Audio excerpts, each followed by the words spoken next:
Hi, everybody, and welcome back to another edition of This Week in Hearing. I'm Brian Taylor, and today we're going to be talking about some subjects that sometimes I think kind of fly under the radar, especially at This Week in Hearing, where we focus an awful lot on hearing aid technology. And, rightfully so, there's a lot of really fascinating new products and features coming to market, self-fitting hearing aids, automated testing, and I think my colleagues, Bob Trainer, Amin Amlani, and others have done a fantastic job of summarizing some of those things that have been coming to market. And you can see those on our This Week in Hearing channel. But today we're going to focus and shift gears a little bit and focus on unreported hearing aid problems. And also, I think we'll probably touch on a little bit the social and emotional impact that hearing loss can have on adults. And with me today to talk about that, our guest is one of the most prolific researchers in the profession right now. I mean, I have a file of probably a dozen peer-reviewed papers that she and her colleagues have published over the last just couple of years. And we're going to touch on just a few of those papers today, I think. And my guest is Dr. Bec Bennett, who's a researcher at the Ear Science Institute in Western Australia, Perth to be exact, although as she'll tell us, she's not dialing in from Perth, but the other side of the continent. So welcome, Dr. Bennett. Thanks, Brian. Thanks for having me today. It's great to have you on our episode of This Week in Hearing, where we can talk about something other than just technology, maybe contextualize a little bit. And I thought a good place to start would be for you to kind of tell us about yourself, the institution where you've done a lot of great research, and also what those research interests might be. Yeah, so I'm an audiologist. I've been a clinical audiologist for about 17 years now, and I've been a researcher I started my PhD in 2013 and finished it in 2018, having 3 babies in between, and all at the University of Western Australia while working at the Ear Science Institute in Perth in Western Australia. I'm very fortunate to be living in an era where I don't have to physically be in the same place as all of my wonderful colleagues. So I was physically in Perth for the first sort of 11 years that I worked with ear science, but the last 3 years I've been over here in glorious Queensland in the Sunshine Coast, enjoying the beautiful sunshine that we have out there this morning. And my PhD, I focused on hearing aids, hearing aid problems and hearing aid handling and management issues.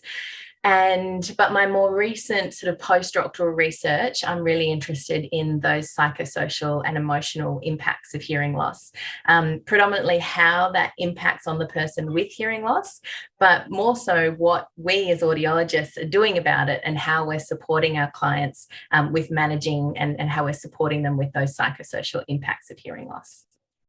Well, I thought a good starting point regarding your research would be to talk about unreported hearing aid problems. And I believe it was about a year ago in the Hearing Journal, which is, we call it a trade publication, there was a really excellent summary of some of the work you've done in that area. I think that I've used it in my own talks, citing some of the statistics and some of the findings from that work. So maybe you can kind of give us a flavor for your work in the area of unreported hearing aid problems. Yeah, well, this work really was some of the first work I did when I moved into research. So as a clinician, I would see that the majority of our clients would have these wonderful experiences with their hearing devices, wonderful outcomes. They love their devices, they use them often. But then there was this proportion, and the research sort of suggests it's anywhere between sort of 15% or up to 30% in some studies in some countries. So 15 to 30% of people are not using their hearing aids or don't feel like they're getting any benefit. And it's a bit of an anomaly because we can see that majority of people really do get a lot of benefit. And so I wanted to drill down and better understand why there was this proportion of people that weren't benefiting or weren't really getting much out of their hearing aids, weren't using them. And so I did a focus group, a sort of a qualitative study where we interviewed a whole lot of people who owned hearing aids, and that included people who use them and some people who own them but didn't use them, as well as a whole lot of audiologists and audiometrists. I'm not sure if that terminology translates to the US, but here we have clinicians with different types of qualifications, so clinicians. And we interviewed them to ask them about the kinds of problems that arise with hearing aid ownership. And so we had these different groups, and we asked them, went through this process and asked them to list all the different problems that arise. And that we had this long list, hundreds and hundreds of problems. We sort of grouped all the information and removed the duplicates and kind of edited it down to a short list of about 100 or so core sort of individual problems that can arise with hearing aids, which it's kind of huge, like 100 different problems that can arise. So as, pretty long list, right? It is a long list. So thinking as clinicians, we need to be aware of these 100 things that can go wrong. And at some point, we kind of need to make our clients aware that there are these 100 things that can go wrong. And so if it goes wrong, don't feel like you're alone, and don't feel like you failed or we failed or it's failed. It can happen.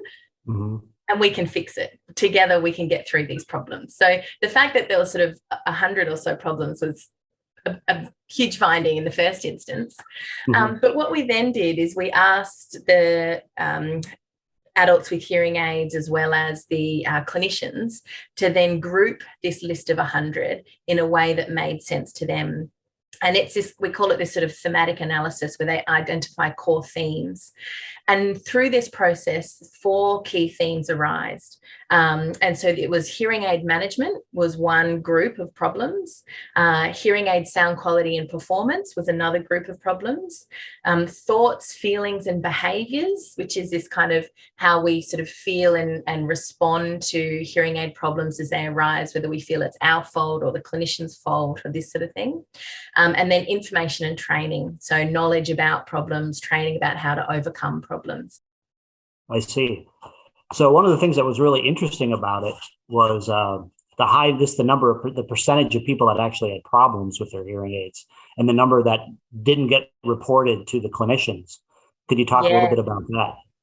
Yeah, so the second study we did then is we developed a survey based on the individual problems that were from the hearing aid management category and the hearing aid sound quality and performance category.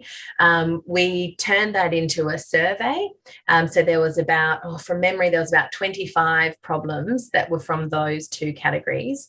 And we emailed that survey out to about 500. Well, we emailed it out to many more, but we received a response from about 500 hearing aid owners from across Australia. So we were very fortunate to partner with 7 different hearing clinics from all over Australia, some in metropolitan areas, rural areas. We had young adults, older adults, all different mix of people, 500 hearing aid owners. And we asked them to tell us whether they had at some point experienced these problems or not, whether they were currently experiencing any of these problems, and whether they had sought help from their clinician to overcome any of these problems. Now, the range of problems, so there were some people who, I think there was about 2% of people who had never experienced any of those problems, and 98% of hearing aid owners had experienced at least one of these problems. Some of these people, it was only 1 or 2 problems and they'd overcome them and were fine. Mm-hmm. But I think it was about 50% of people around that sort of mark were experiencing about 50% of the problems. And some, it was sort of this bell curve. And so some, there was this sort of small group who either had or were experiencing almost all of the problems.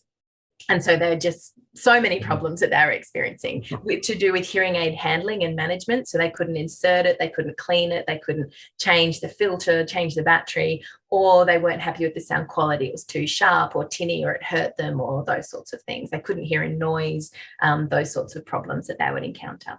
Right. That's really interesting. I guess I'm wondering if you could share your take on this for the clinician that's out there seeing these patients. I mean, does this speak to the importance of telecare to maybe offload some of the some of the interactions into smaller chunks that are more convenient for both the patient and the provider? I mean, I guess what I'm asking, Bec, is what does this research mean to to clinicians out there? Yeah, well, what it means to clinicians is that there are a lot of problems and the problems are real and that patients are experiencing them. And so if you can imagine, the person that has a couple of problems is probably doing okay and can just put up with those problems or maybe address them themselves. But the person with lots of problems is more likely to give up. And in fact, we looked at an association between hearing aid benefit and hearing aid success. So whether they self-reported their hearing aids were beneficial and successful and worthwhile, and there was an association. So people who had more problems felt that their hearing aids were not beneficial and weren't worthy, and so were less likely to use them and were less likely to refer their friends and family on to get more hearing aids and these sorts of things. Right. But an important part of that study was also that element about whether they had reported the problems to their clinician or not. And for me, this was the big clincher. So about 50% of problems had not been reported to their clinician. Mm-hmm. And when we delve into that, a subsequent study, we've delved into that a little bit deeper and tried to identify what people do when they experience hearing aid problems. And they talked about, these were adults with hearing loss, and they talk about sometimes they would go to their clinician. And as we saw from this paper, about 50% of problems are reported to clinicians, but 50% are not. And in these instances, this might be where the person will just put up with it or give up with their hearing aid, or ask a friend or go online to find information and seek help and support elsewhere. And as we all know, the internet is full of wonderful, wonderful resources, but it's also full of some perhaps B grade and not very helpful resources and support. So I think there's a really important role for the clinician to play in supporting clients to, first of all, realize that hearing aid problems can and probably will occur, but to let them know that we're here and we're here to help. And these are the different ways we can help, and to focus on that partnership and that long-term relationship. Yeah, it's kind of scary when you think about it. When I put my clinical hat on, to think that about 50% of patients that have hearing aids are not letting us know that they're having difficulty or problems with them. And how do we close that gap? Is it more visits? Is it more, do we need to be more proactive? And what do you think? How do we close that gap? Yeah, well, here in Australia, our model is that we will generally do a hearing assessment and followed by a hearing aid fitting. And then there'll be this sort of 6-month period where we'll see the clients perhaps a few times within that 6 months to fine tune and get it right.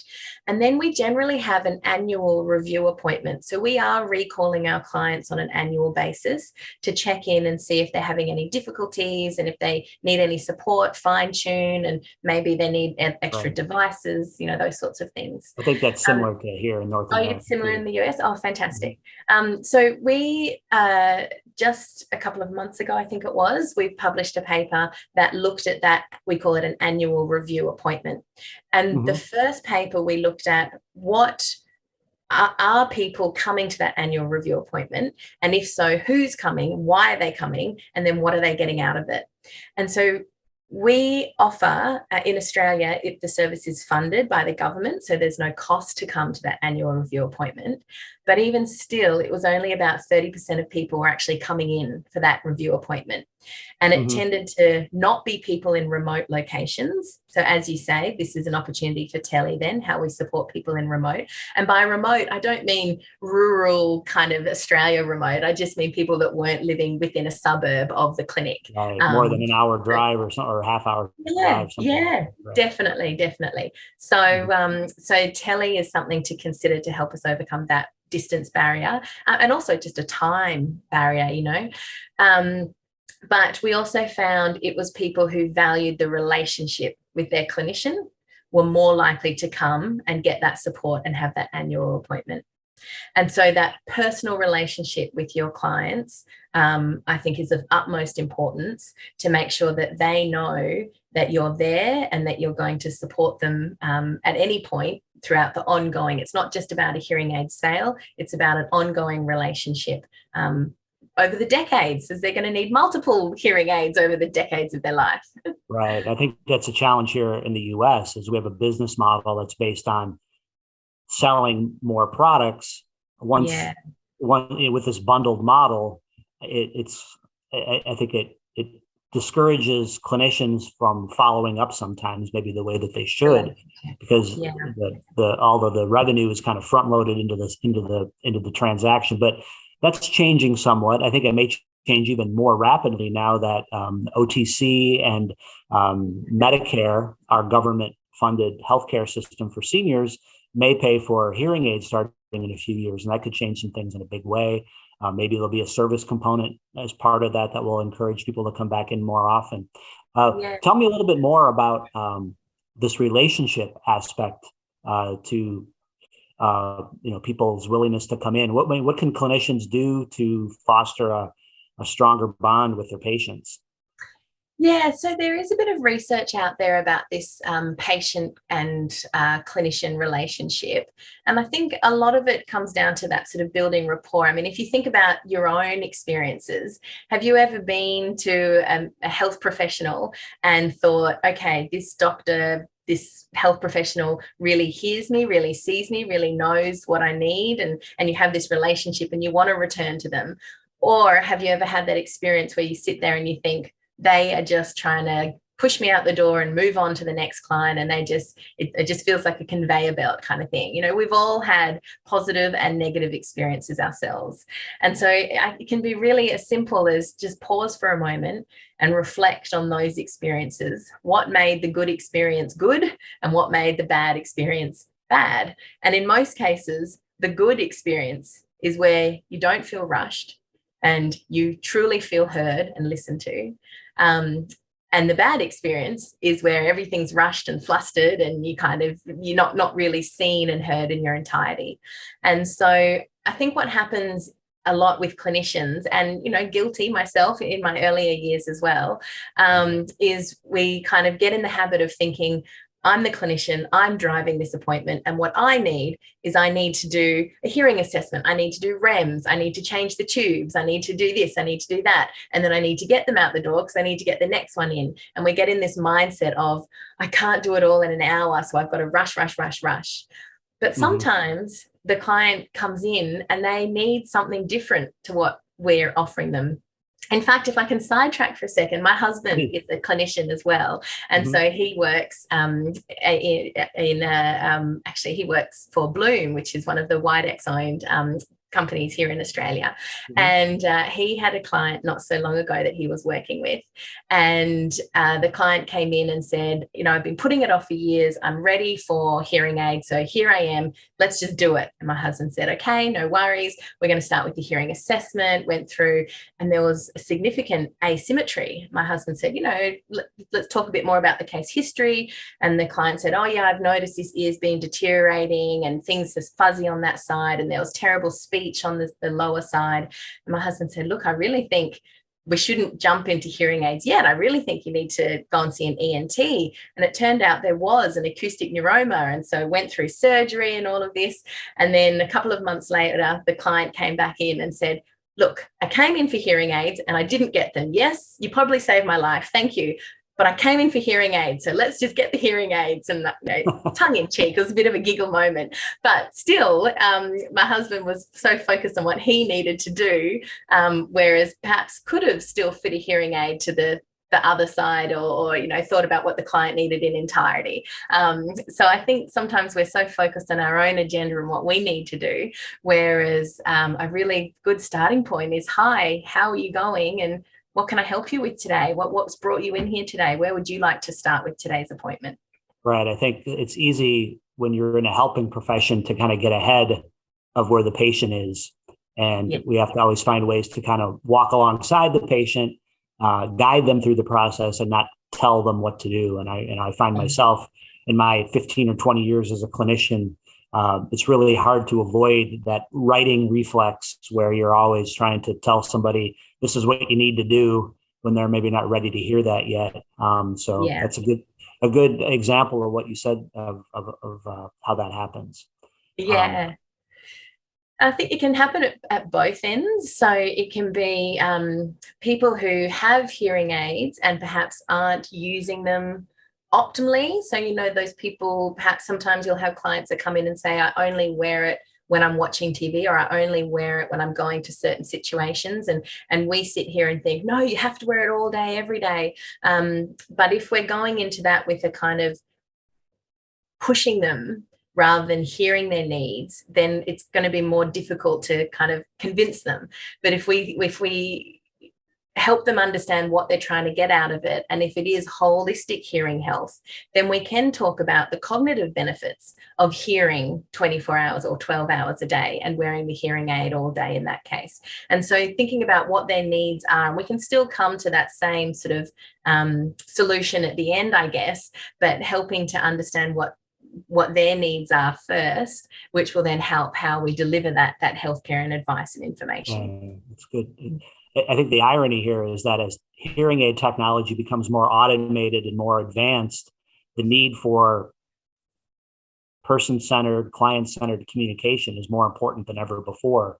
Yeah. And that really needs to be the focus, in my opinion, of what audiologists, that's what we need. That's the value that we add in a world where people can potentially self-fit, at least some people at least could self-fit their own devices. I wanted to ask you one more question about the unreported hearing loss work that you've done. If I remember right, and I think you mentioned this, some of the unreported problems were would maybe warrant an adjustment to the hearing aid from the software, and others probably warranted more of counseling. Could you kind of unpack those findings and what you found? Yeah. So the study we did about the annual review appointment, the second part to that study is we wanted to see whether annual review appointments were actually successful in improving hearing aid problems. So we surveyed a whole group of adults with hearing loss before their annual review appointment to see which of these hearing aid problems they were having, as well as some other surveys to look at hearing aid use and satisfaction and benefit and outcomes and those sorts of things. And then we let them go ahead and have their annual review appointment separate to us. So we don't know what their clinician did. Their clinician didn't even know they were in the study. So it was totally separate to the research. And then a month later, we surveyed them again to ask them what hearing aid problems they were having, the same surveys, so we could see if there was a change. So if they had more problems or less problems, which problems were improved, that sort of thing. And what we found is that overall, people had fewer problems. So problems to do with hearing aid handling and management improved, problems to do with sound quality and performance improved. And so it shows that where the individual was aware of the problems and reported their problems to the clinician had the skills to actually improve and address those problems. And also those people who had a reduction in problems also then had an improvement in their perception of their hearing aid use and benefit and satisfaction and that sort of thing. So for us, it showed that the clinician is a really important piece of that puzzle and can help their clients overcome those hearing aid problems and can help improve that hearing aid benefit. But part of the breakdown of that was the tuning, as you say. A lot of those problems were to do with fine tuning the device and, changing the plumbing, improving comfort and fit and that sort of thing. But a lot of the cause for some of these problems are a lack of understanding, a lack of training and education. And so that's where it's really important that the clinician has the skills to train their clients in a kind of safe and comforting environment. So I'll always remember this beautiful lady who was one of the participants in one of our focus groups, who during our conversation of these hearing aid problems, she came and she said, so she'd lost her hearing aid in the gardening at one of them. And so she came in and saw her audiologist, and the audiologist said, oh, no worries. change it. We'll get you a new, we'll get you a new one for that side. Ordered a new one, not a problem. And then 1 month later, she lost it again. And so she came back in and said, oh, I'm no worries. Audiologist said, no worries, no worries. We'll get you a new one, not a problem. Under insurance, totally fine. Not a problem. She said she lost it a third time and she came in and again, oh, not a problem. That happens to everyone. Don't worry, not a problem. And she said she felt wonderful and safe in the hands of this clinician, that she could tell them, even though she knew it was her fault, she was losing it, it was this safe environment, they could work together. One of the other participants in the same group piped up and said, I lost my hearing aid and told my audiologist. And the audiologist reprimanded me and said, do you know how much these things are worth? You shouldn't have lost it. So they got a new one. But then when they lost the new one, they were too ashamed to go back and tell them again that they just now don't have that hearing aid. They're just using the one and don't use the one that they lost, because they were so confronted by the first experience and couldn't go back in. So that it shows you the value of compassion. Just taking care of patients that you're seeing. That's a really good story. It reminds people of, sometimes it's not how much you know, it's how you communicate the information, how you treat people. How you treat people, how you provide that kind of support. And there's the providing the education in a supportive way, so it's not we don't want to make people feel belittled, or we don't want to patronize them in how we're showing them how to change the tubes and things, but it always needs to be appropriate. So some older adults will have the cognitive function that we can just describe it in the same way we would a 20-year-old client, and some perhaps don't have the same cognitive function, and so do need us to break it down and talk a bit slower and describe things in a more simple language, but we need to make sure we're doing that in a way that it's not then patronizing, that it's still in this sort of safe and comfort and comfortable relationship. What's your opinion about using the internet, maybe YouTube videos, to kind of supplement the direct patient or client to provider? I think about like some of these skills that patients or wearers need to be a good hearing aid user are fairly routine. They just may need to hear it a couple of times. Do you think that it's good to put that on a video? Maybe have an assistant that helps out? What's your opinion about that? Yeah, look, I don't know what the answer is. I've been thinking about this for a long time, and I'm really interested in this area. In fact, I put a grant application in this space last year, and I'm really interested in this sort of area.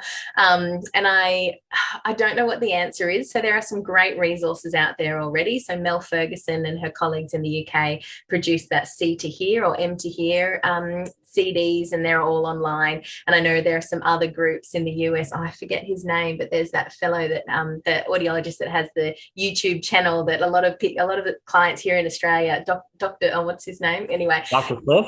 Cliff. Yeah, that's him.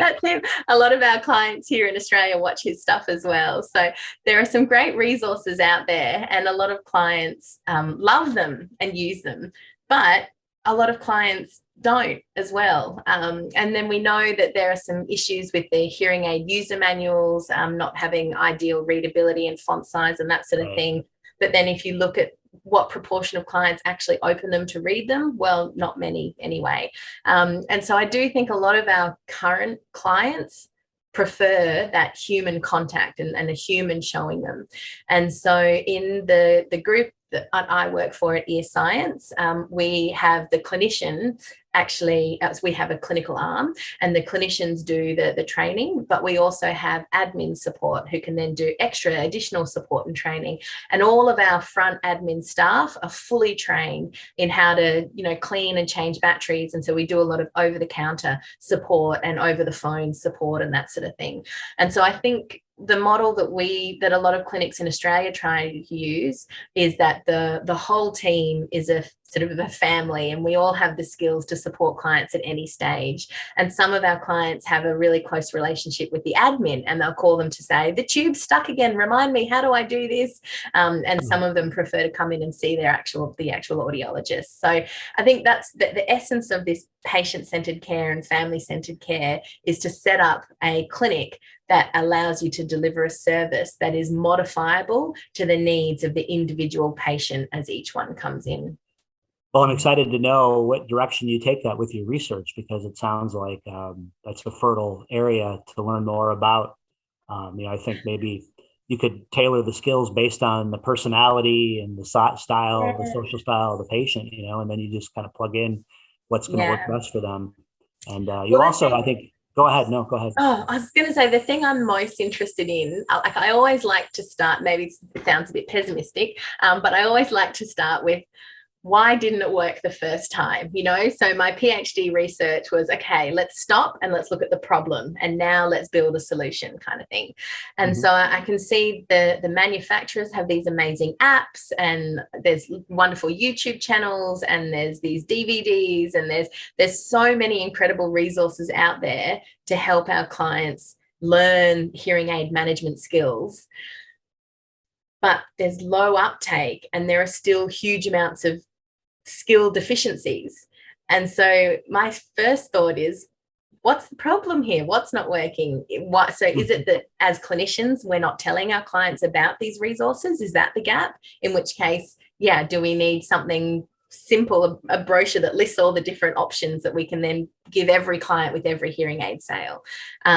Or is the problem that the things have been designed with a certain client in mind, maybe a younger or more tech-savvy client in mind, and that they haven't been designed really with the whole range of your average client in mind? And so, I think my starting point is, there's amazing stuff out there. Why isn't it being used? Why isn't it working? Let's focus on the problem first and then start to build the solution. Well, I hope you can find a solution for us, because that's a problem I think many of us here in the States, in Canada, other parts of the world are experiencing as well. There's a gap between, I know many audiologists out there that talk about this stuff, and then the patients just don't, for whatever reason, don't take advantage of some of the things that are available. It's hard to know why that would be. Well, anyway, I think we've been chatting now for well over 30 minutes, and we definitely want to have you back, because we haven't even talked about the social and emotional impact of hearing loss on adults. And that's definitely something that I want to pick your brain about, talk about your research in another episode. So can we have you back somewhere in the next few months, maybe after the summer is over down there? I'd love to. We're about to enter our glorious summer period, 40-degree days, weeks and weeks at the beach. So I'll come back a whole nother darker shade of tan, and I'll see you on the other side.